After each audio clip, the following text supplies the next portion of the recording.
मछली जल की रानी है, जीवन उसका पानी है। गाइस, ये लाइनें आप लोगों ने बचपन में जरूर सुनी होंगी और उसको सुन के ये अंदाजा लगा लिया होगा कि मछली बिना पानी के नहीं रह सकती। लेकिन एक मछली ऐसी है जो कि इन लाइनों को गलत साबित करती है। जी हाँ गाइस, आप ठीक सुन रहे हैं। एक मछली ऐसी है जो कि बिना पानी के ना सिर्फ जिंदा रह सकती है, वो जमीन पे चल भी सकती है और पहाड़ों पे चढ़ भी सकती है। ओह माय गॉड, उस मछली का नाम है क्लाइंबिंग गौरामी, जिसको हम लोग क्लाइंबिंग पर्च के नाम से भी जानते हैं। गाइस, ये मछली जमीन पे चल सकती है, बिना पानी के जिंदा रह सकती है और उसके पीछे का रीजन है इसके गिल्स इस तरह से डेवलप्ड हुए हैं कि ये बाहर ह्यूमन के जैसे सांस ले सकती है, ऑक्सीजन को इनहेल कर सकती है ना ये अमेजिंग फैक्ट? ये फैक्ट जान के आपको कैसा लगा, चैट सेक्शन में लिखना मत भूलिएगा। तमिलनाडु के ऊटी के एक फॉरेस्ट ऑफिसर शरद कुमार ने कुछ ऐसा कर दिखाया जिसे देखने के बाद आपको भी ये एहसास होने लगेगा कि इंसानियत अभी भी जिंदा है। जी हां गाइस, शरद कुमार ने नहर में फंसे हुए एक छोटे से हाथी के बच्चे को ना सिर्फ बाहर निकाला, उसे बचाया और साथ ही साथ अपने कंधों पर उसे उठाकर, जी हां गाइस, अपने कंधों पर उसे उठाकर 50 मीटर का सफर तय करके उसे उसकी मां के पास पहुंचाया भी। वो हाथी का छोटा सा बच्चा 120 किलोग्राम वजनी था, लेकिन शरद कुमार ने इसकी परवाह तक नहीं की और फिर भी इस नेक काम को उसने अंजाम दिया। गाइस, ऐसी घटनाएं इंसानियत को आज भी कायम रखे हुए हैं। इस घटना को सुन के और देख के आपको कैसा लगा, चैट सेक्शन में लिखना मत भूलिएगा।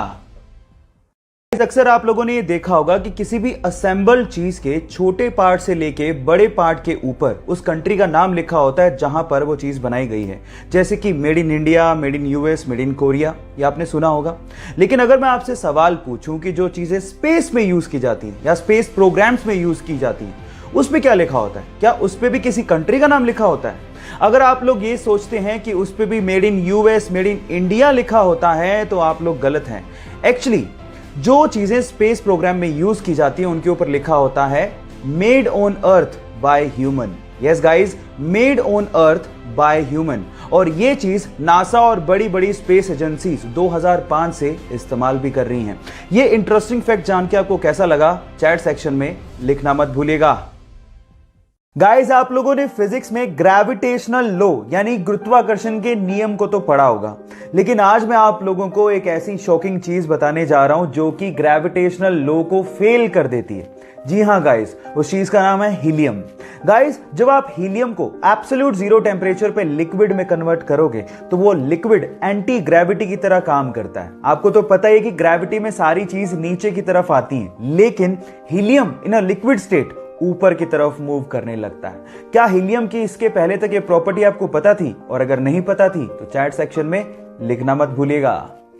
दिल बेचारा, सुशांत सिंह राजपूत की आखिरी फिल्म, एक ऐसी फिल्म जो हमें प्यार, जज्बात और मौत की कहानी बताती है। ये फिल्म हमें ये बताती है कि लाइफ कितनी है ये तो हमारे हाथ में नहीं है, लेकिन उसे जीना कैसे है ये हमारे हाथ में जरूर है। ये फिल्म जैसे ही OTT प्लेटफॉर्म पे रिलीज हुई, इसने कामयाबी और रिकॉर्ड्स के झंडे गाड़ दिए।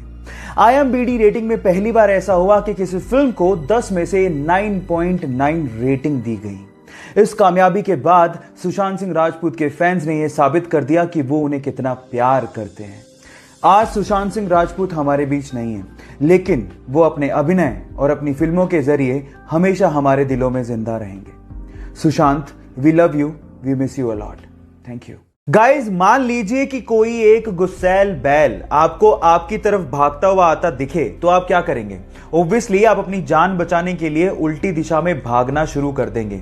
लेकिन मैक्सिको के एक टीचर रिकार्डो टोरेस का यह कहना है कि बैल तब तक आपको नुकसान नहीं पहुंचाता जब तक आप उसको उकसाते नहीं।